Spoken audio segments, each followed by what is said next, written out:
Well, hey there, and welcome to the fireplace of the dollhouse for another reading from Grimm's Complete Fairy Tales. That's right.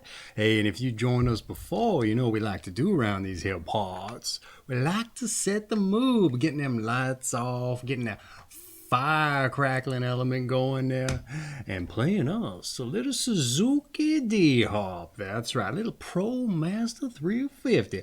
About to have us some fun now, aren't we now? Well, I know I am, maybe not you, but hopefully you do that.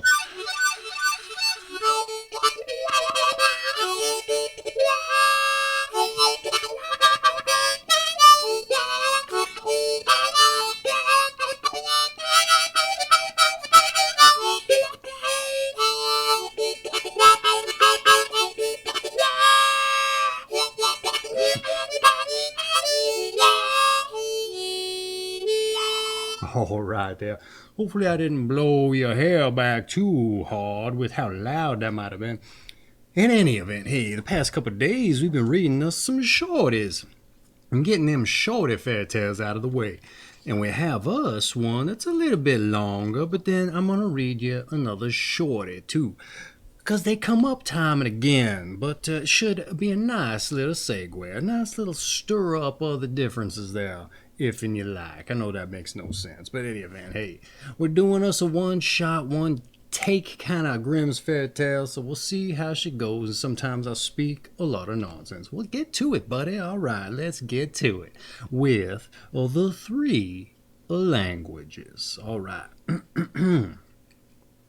In Switzerland there lived an old count who had only one son, and a boy who was so stupid he never learned anything. And one day the father said, "My son, listen to what I have to say. Do all I may, I can knock nothing into your head. Now you shall go away, and an eminent master shall try his hand with you." So the youth was sent to a foreign city and remained a whole year with his master. And at the end of that time he returned home, and his father asked him at once what he had learned. And he replied, "My father, I have learned what the dogs bark." "Heavens!" exclaimed the father, "is that all you've learned? I will send you some other city, some other master." So the youth went away a second time, and after he had remained a year with the master, came home again. His father asked him, as before, what he had learned, and he replied, "I have learned what the birds sing." This answer put the father in a passion, and he exclaimed, "Oh, you prodigal! Has all this precious time passed, and have you learned nothing? Are you not ashamed to come into my presence? Once more I will send you to a third master, but if you learn nothing this time, I will no longer be a father to you." With this third master the boy remained, as before, 12 months. And when he came back to his father, he told him that he had learned the language that the frogs croak. At this the father flew into a great rage, and calling his people together, said, "This youth is no longer my son. I cast him off and command that you lead him into the forest and take away his life." The servants led him away into the forest, but they had not the heart to kill him, so they let him go. They cut out, however, the eyes and the tongue of a fawn, and took them for a token to the old count. The young man wandered along, and after some time came to a castle where he asked for a night's lodging. The lord of the castle said, "Yes, if you will sleep down below, there is the tower you may go, but I warn you it is very perilous. It is full of wild dogs which bark and howl at everyone, and at certain hours a man must be thrown to them, whom they devour. Now, on account of these dogs, the whole country round was in terror and sorrow, for no one could prevent their ravages.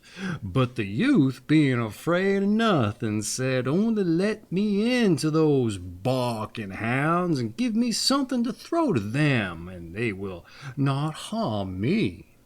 Since he himself wished it, they gave him some meat for the wild hounds, and let him into the tower.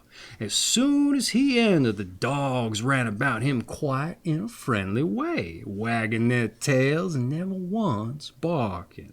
They ate also the meat he brought, and did not attempt to do him the least injury. The next morning, to the astonishment of everyone, he came forth unharmed, and told the lord of the castle, "The hounds have informed me in their language why they thus waste and bring destruction upon the land. They have the guardianship of a large treasure beneath the tower, and till that is raised they have no rest. In what way and manner this is to be done I have also understood from them." At these words every one began rejoicing, and the Lord promised him his daughter in marriage if he could raise the treasure. This task he happily accomplished, and the wild hounds thereupon disappeared, and the country was freed from the plague. Then the beautiful maiden was married to him, and they lived happily together. After some time he one day got into a carriage with his wife, and set out on the road to Rome. On their way thither they passed a swamp where the frogs sat a-croaking. The young count listened, and when he heard what they said, he became quite thoughtful and sad, but he did not tell his wife the reason.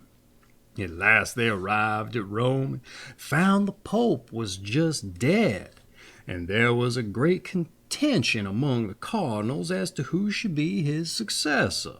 They at length resolved that he on whom some miraculous sign should be shown should be elected. And just as they had thus resolved, at the same moment the young count stepped into the church, and suddenly 2 snow-white doves flew down, one on each of his shoulders, and remained perched there. The clergy recognized in this circumstance the sign they required, and asked him on the spot whether he would be pope. The young count was undecided, and knew not whether he was worthy, but the doves whispered to him that he might take the honor, and so he consented. Then he was anointed and consecrated, and so was fulfilled what the frogs had prophesied, and which had so disturbed him that he should become pope. Upon his election he had to sing a mass, of which he knew nothing, but the 2 doves sitting upon his shoulder told him all that was required. And that has been, believe it or not, the 3 languages. And how, I don't know how he could have stayed married. I thought that was going to be his big disappointment, but apparently not, because they didn't continue on with that part of the tale. But hey, that was a good one, I say. I like that one. What'd you think? But hey, let's get on with just one more. We still got time, shall we? And what are we going to read? Well, the Star Money. All right, quick, fast, shorty here. The Star or Money. There was once on a time a little girl whose father and mother were dead, all right?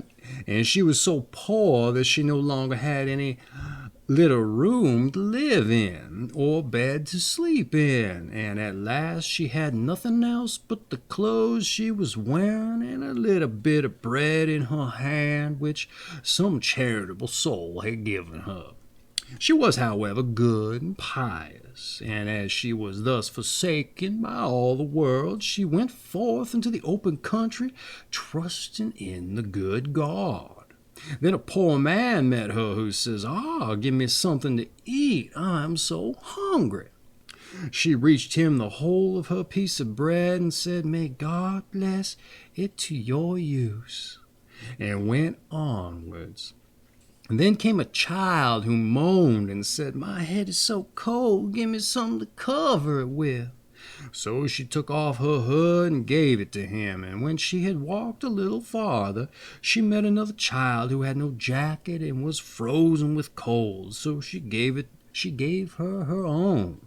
A little farther on one begged for a frock, and she gave away that also.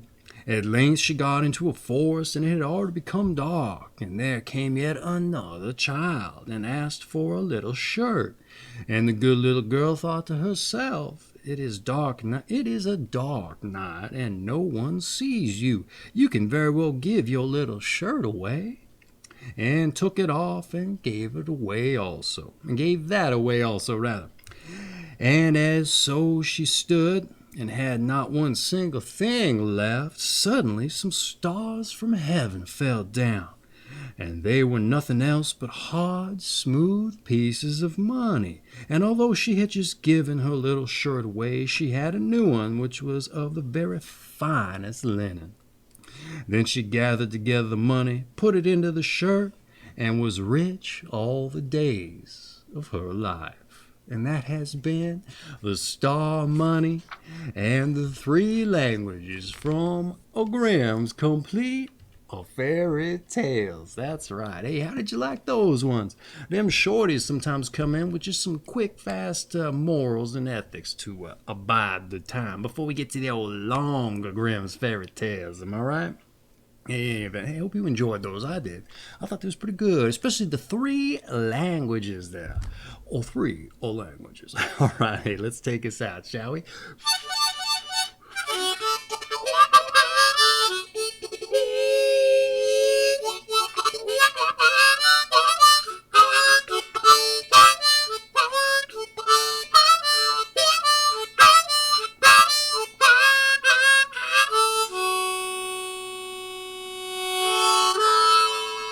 All right, hey, I got an affiliate link for this book down in the description. I don't know that it comes with this old-timey cover. This is one of them special ilk there that's no longer in print.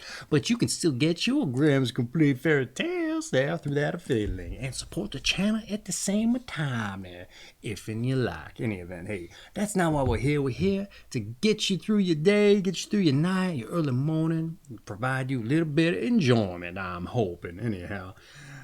As I like to say, kisses to your missus and a tip of my hat to your old cat. You come on back again now, you hear? You understand? I hope you do. All right, take care of yourself.